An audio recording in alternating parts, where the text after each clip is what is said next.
ఆంధ్రప్రదేశ్ గ్రామీణ వికాస్ బ్యాంక్ జనవరి 1 నుంచి తెలంగాణ గ్రామీణ వికాస్ బ్యాంకుగా మారబోతుందని బ్యాంక్ అధికారులు తెలిపారు.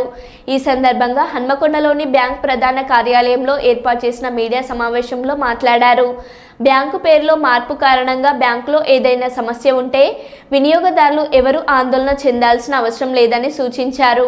ప్రభుత్వ వన్ స్టేట్ వన్ ఆర్ఆర్పి లక్ష్యంలో భాగంగా భారత ప్రభుత్వ ఆర్థిక సేవల విభాగం ఉత్తర్వు ద్వారా 2025 జనవరి 1 నుంచి ఆంధ్రప్రదేశ్ గ్రామీణ వికాస్ బ్యాంక్ తెలంగాణ గ్రామీణ బ్యాంకులో విలీనం చేస్తున్నట్లు ఉత్తర్వులు జారీ చేయడం జరిగిందని, ఆంధ్రప్రదేశ్ గ్రామీణ వికాస్ బ్యాంకుకు సంబంధించిన 493 శాఖలు తెలంగాణ గ్రామీణ బ్యాంక్ విలీనం కానున్నాయి.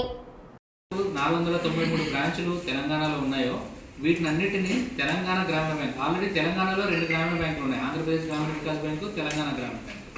సో ఆంధ్రప్రదేశ్ గ్రామీణ వికాస్ బ్యాంకుకు సంబంధించినటువంటి 493 బ్రాంచుల్ని 1 జనవరి 2025 నుంచి తెలంగాణ గ్రామీణ బ్యాంకులో విలీనం చేయడం జరుగుతుంది.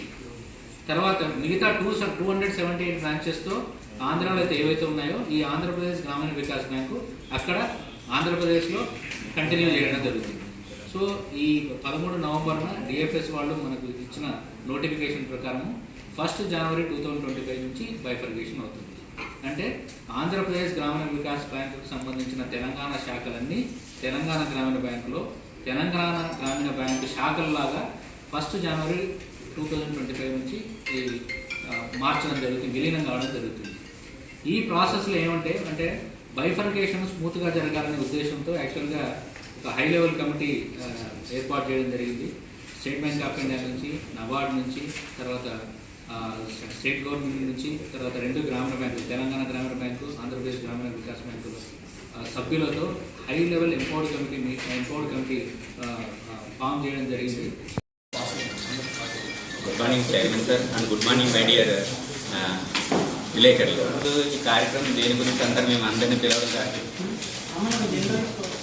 ఈరోజు ఈ కార్యక్రమం దేని గురించి, ఒక స్టేట్ 1 ఆర్ఆర్పి ఒకే ఆర్ఆర్పి ఉండాలి. స్టేట్ గవర్నమెంట్ సెంట్రల్ గవర్నమెంట్ తీసుకున్న డెసిషన్ ప్రకారంగా